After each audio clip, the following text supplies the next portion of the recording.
I gotta be honest with you guys, flipping houses sucks. After experiencing some successes and failures as a professional real estate investor, I had become frustrated with the process. And so I decided that I was gonna cash out on all my rentals. I moved down here and I decided that I was just gonna flip the houses by myself with my own two hands. In short, I had given up. Working in these houses day in and day out gave me a lot of time to think.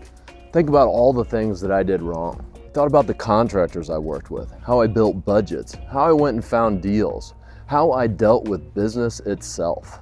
Turns out I made a lot of mistakes, but I also learned how to overcome them. Let me explain how. Reason number one, dealing with contractors sucks. I know, obvious, right? You've been there before. You meet with the contractor, you agree upon the scope of work, the price, the timeline. He begins his work, and then all of a sudden, he stops answering your phone calls. Then 1 week of absence turns into 3 weeks of no progress.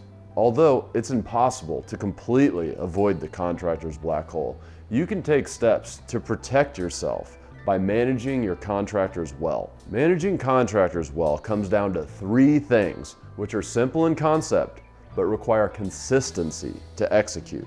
And that's 1, build relationships with contractors who understand your expectations.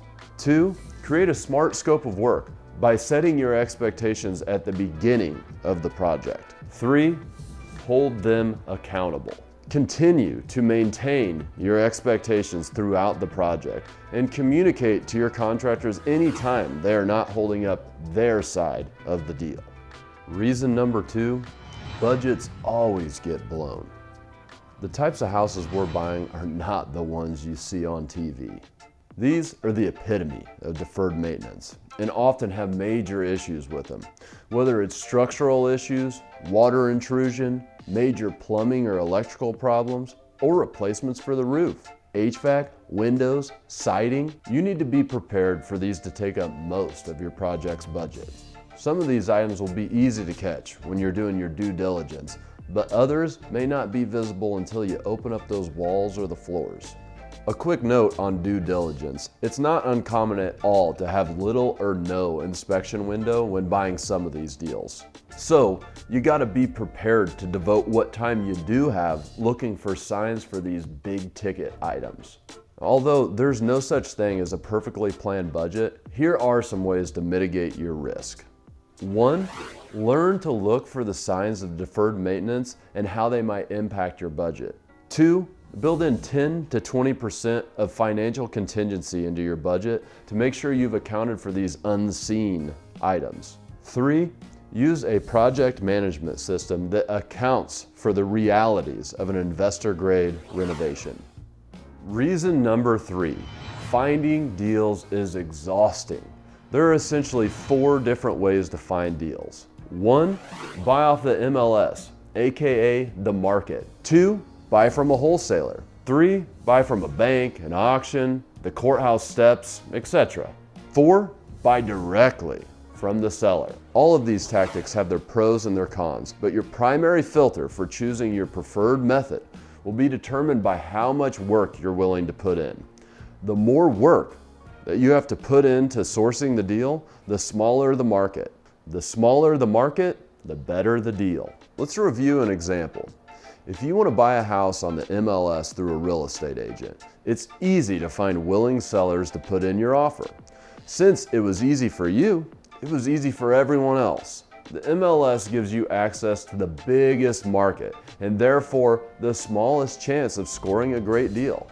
Now, consider the opposite scenario.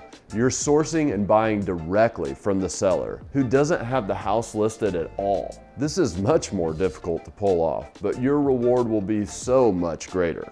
Now, I'll cover this topic in more detail in a later video, but for now, keep these tips in mind as you're shopping for a deal. 1, work with a realtor who knows the investment game and develop a system that allows you to quickly make offers with him or her. 2, get to know the wholesalers in your area. Be their best buyer.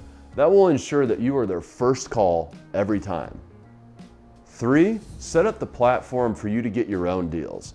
Just set up a simple website, get a dedicated phone number, email address, and then send out some postcards. Now, a million people out there have content dedicated to this subject. Go watch some of their videos and learn. In the future, I'll make some videos about how to get your own deals. Reason number 4, calculating ARV is difficult. If you miscalculate the after repair value of your house, you're gonna be in some trouble.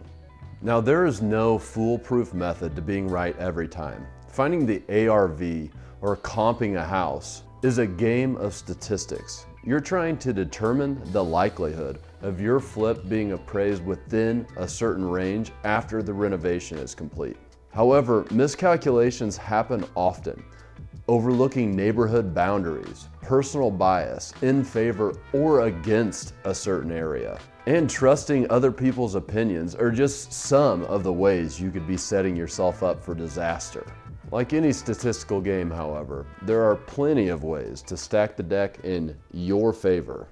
Learn to get comfortable utilizing the following methods as you review deals. 1, look up recent sales on sites like Zillow. This is almost always my first stop. I look at the recently sold houses close to the one that I want to buy, and I look at how much they sold for and what shape they were in. 2, use third-party applications like PropStream, Property Radar, and my new favorite, the Chomper. 3, have your realtor give you a BPO, or a broker's price opinion. Now, don't abuse this one. Make sure they also have the opportunity to make some money on this deal.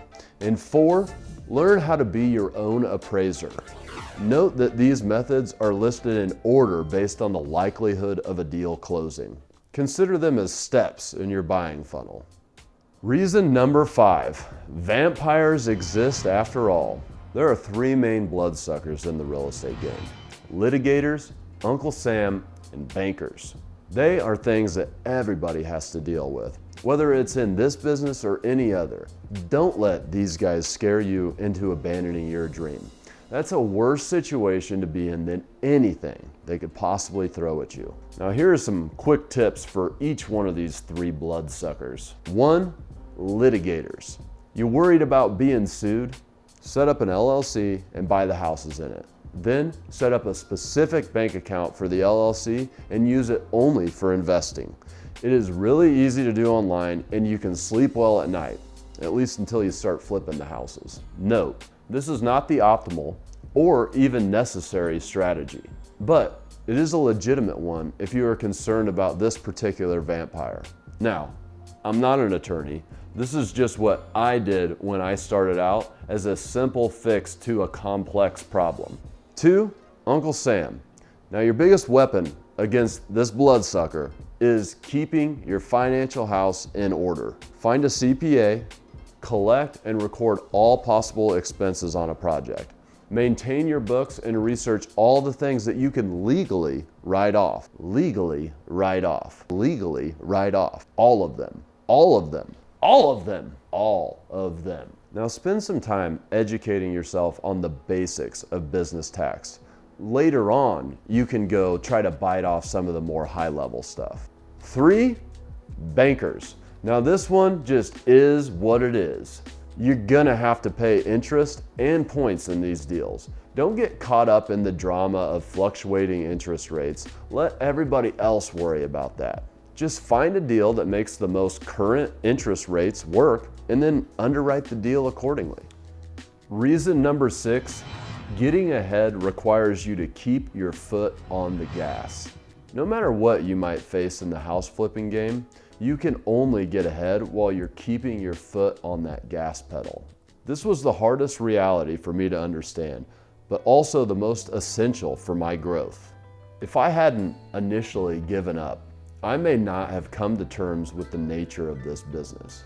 See, I needed to go through the hard work of addressing the reasons that brought me so much frustration in order to set myself up for something bigger.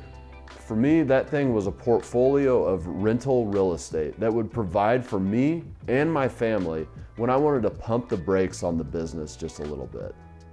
Having said all that, is flipping houses worth it? Although my primary focus is acquiring rentals, I still do flip houses. And I think you should too. See, house flips are an essential tool in moving you toward the ultimate goal of picking up as many real estate properties as possible.